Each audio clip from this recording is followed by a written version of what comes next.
Good afternoon,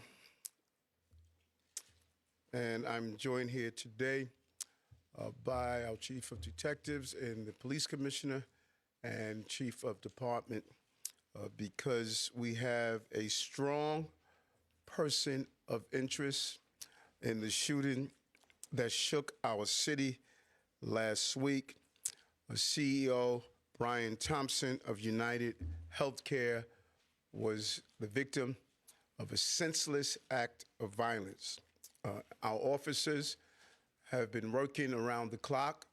Many of them did not go home to pursue this individual. It was crucial that we were able to remove him off the streets of America, and we were going to seek him out no matter where he was at the time.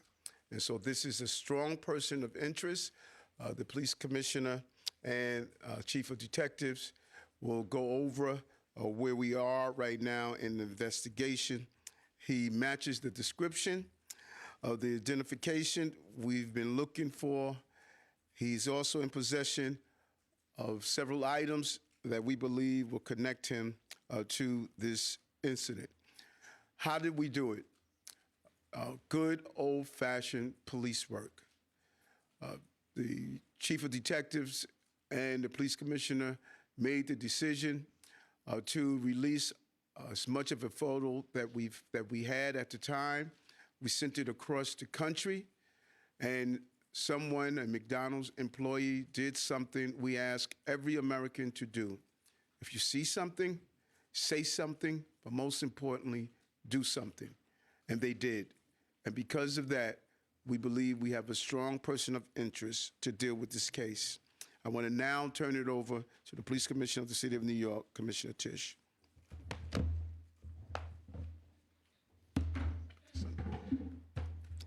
Thank you, Mayor. Good afternoon, everyone. Earlier this morning in Altoona, Pennsylvania, members of the Altoona Police Department arrested Luigi Magione, a 26-year-old male, on firearms charges. At this time, he is believed to be our person of interest in the brazen targeted murder of Brian Thompson, CEO of United Healthcare, last Wednesday in Midtown Manhattan. The suspect was in a McDonald's and was recognized by an employee who then called local police. Responding officers questioned the suspect, who was acting suspiciously and was carrying multiple fraudulent IDs as well as a U.S. passport. Upon further investigation, officers recovered a firearm on his person as well as a suppressor, both consistent with the weapon used in the murder. They also recovered clothing, including a mask consistent with those worn by our wanted individual.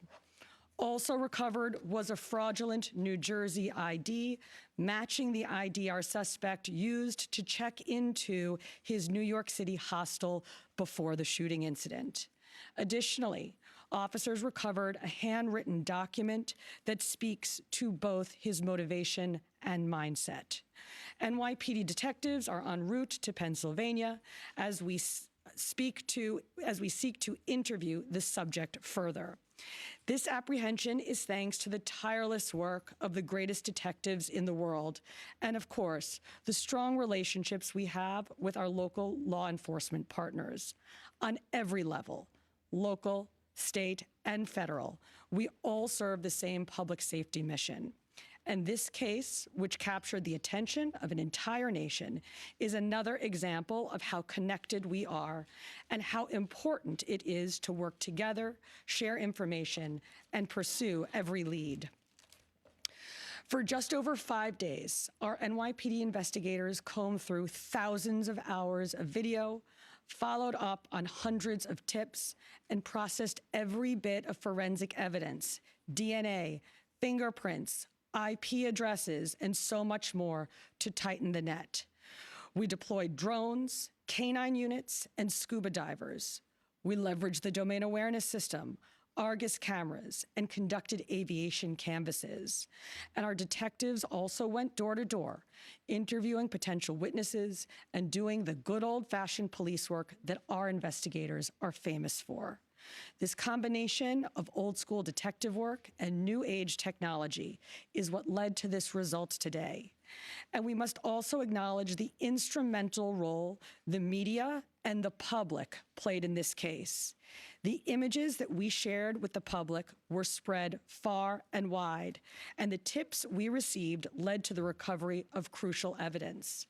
We should never underestimate the power of the public to be our eyes and our ears in these investigations. This is the third time in 3 weeks that a member of the public has seen something and said something and done something that led to a high-profile arrest. The triple stabbing homicide in Manhattan, the gunpoint robberies in Queens during which an NYPD officer was shot, and now this.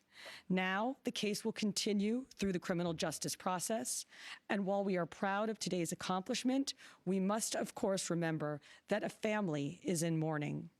I want to again extend my sympathies to Brian's family, his co-workers, and all who knew him.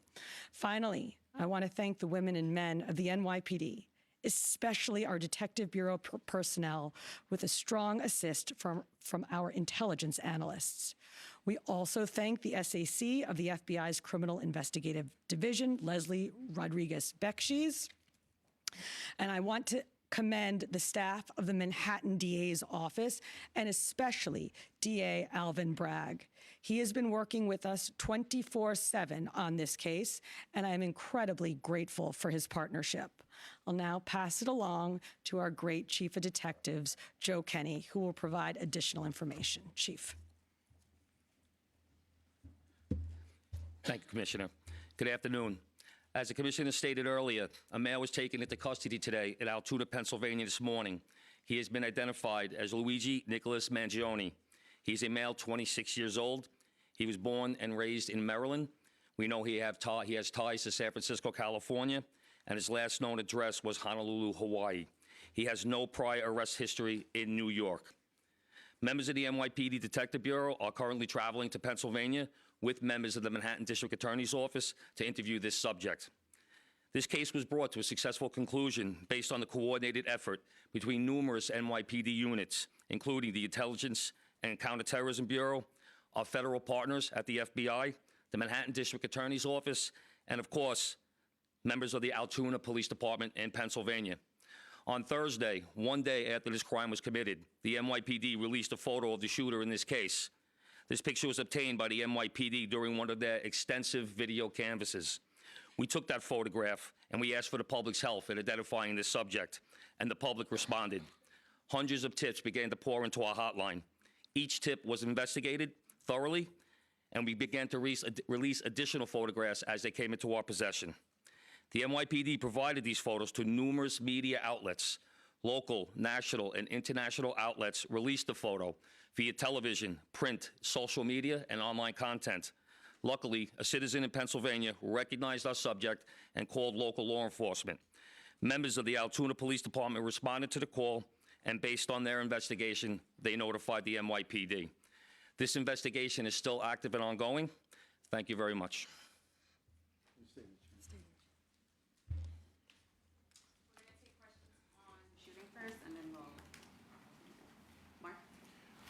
I had a couple of questions about the document that he was found in possession with.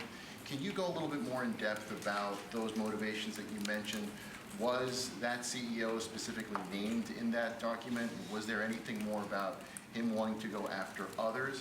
And also in that document, was there any indication that explains us how the level of detail that he went into killing him? Like, is there anything? Like I said, that document is currently in the possession of the Altoona Police Department as part of their investigation. But just from briefly speaking with them, we don't think that there's any specific threats to other people mentioned in that document. But it does seem that he has some ill will toward corporate America. Over here, sir. MJ? Chief, was the suspect wearing a mask at the time he was spotted in the McDonald's? And also, criminal cases often have a linchpin. Can you point to a single linchpin that helped crack this case? There's numerous linchpins in this case, in the fact that we've recovered an enormous amount of forensic evidence, an enormous amount of video, and once again, with your help and the public's help. So I really couldn't put it on one thing, but If I had to, it would be the release of that photograph from the media. Dean?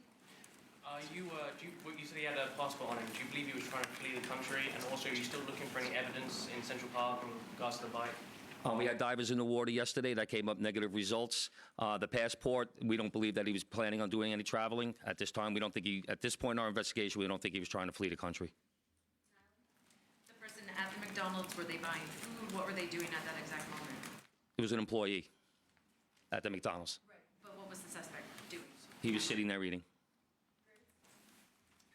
Will the suspect be brought back to New York and charged here, and when? We're going to have to work that out with the Manhattan District Attorney's Office in Altoona, Pennsylvania. He's going to be facing gun charges there, and at some point we'll work out through extradition to bring him back to New York to face charges here, working with the Manhattan District Attorney's Office. Anita? Hi, Anita from the New York Post. I was just hoping to get more details on the capture itself. Did he put up a fight? Did he say anything to cops? And we've also reported that he published online anti-health care industry rantings. Can you share with us some of the services that he posted on? We're still working through his social media. We're going to do a complete scrub of that. Preliminarily, like I said, he seems that he has some ill will toward corporate America, but that will all come out as part of our investigation. We're not done here. We're still going to be putting this together. We're still going to be working very hard to bring this to a successful conclusion. And the capture itself, did he put up a fight? Did he say anything to police? I don't have that information. Oh, sorry. Can you elaborate on how he got there, the path he took from Port Authority and on the George Washington Bridge to Altoona, PA? Same thing. This just happened this morning. We'll be working, backtracking his steps from New York to Altoona, Pennsylvania. I was going to ask if we knew anything, if he took a bus to Philadelphia first and then somehow got to Altoona. But We're still working on that. We're still working through that. Is there any indication that anybody else was helping him from the inside, as far as tracking the CEO's movements? Once again, we're still working this investigation very hard. It's not at its conclusion yet. That could come out during our investigation, but as of right now, we have no indication that that took place. Chief, did he have any weapons or anything like that with him when he was arrested? He was in possession of a ghost gun that had the capability of firing a 9mm round and a suppressor. Can you get into a little bit about the technical aspects of the investigation? I know you deployed an unprecedented amount of technology. You also activated the Sentry program through Intel. Can you talk about how that is going to play into actually building the case as far as cell phone and all of the other technical aspects of what you've done? In this case, it really came down to technology was the use of drones in Central Park, and really comes down to the video canvas that we did. We used every source of video that we could collect, hundreds and hundreds and hundreds of hours from hundreds of sources, and that helped bring this to where we are right now. The gun is it believed to be the gun he used in the shooting? And there was some talk that it was a veterinarian type gun. Is that accurate? No, as of right now, the information we're getting from Altoona is that the gun appears to be a ghost gun. May have been made on a 3D printer. The capability of firing a 9mm round, obviously that will come out during our ballistics testing. Oliver? Yeah, Oliver Barnes from the Financial Times. Do you have any indication how long this handwritten, is it a handwritten manifesto that you found on the suspect? And then also whether or not he put it online at all? Don't know if it's online. As of right now, it's a handwritten 3-page document. Chief, does he have ties to that area, and was he someone who you knew by name before his arrest? We believe he may have attended college in Pennsylvania, but like I said earlier, he has ties to Maryland and California and Hawaii. And you knew him by name before today? Was his name on your radar? Excuse me? Was his name on your radar? Was he someone who you had been looking into before his arrest? No, we did not have his name prior to today. Brent, it's okay. Does he have any prior arrests? I know there were none for New York City, but is there any prior arrests anywhere else in the country? We have not come across any arrests in the country. Chief, hi, how are you? On two things. On the ghost gun, is it something you're going to be looking into to see if he made it himself? And can he make that himself? Or would he have to buy the gun the way it was? No, once again, that'll be part of our investigation as we follow up. I mean, obviously he's going to face murder charges, but is there any chance that he could face any other charges because he was targeting the CEO and because of his writings and other things that we're now finding on him? Potentially federal charges or That other determination will be made by Alvin Bragg. Yes, what connections does he have in Pennsylvania that you know of? And are they in Altoona specifically? We believe he attended college in Pennsylvania. Does he know anybody in Pennsylvania? Or Wouldn't be able to tell you that. All right, we're going to take one more question from shooting Marla, and then we're going to go. What you talk about the manifesto having said things against corporations, but specifically United Healthcare, and do you believe that Magione acted alone? We believe at this point, our investigation is leaning toward he was acting alone. So, like I stated earlier, we're still working through the investigation. We're not stopping today. And as far as the manifesto, like I said, I don't have the complete details of that. It's in the possession of the Altoona Police Department. We're going to shift to October. Yep, yep. Good job, Chief. Commissioner?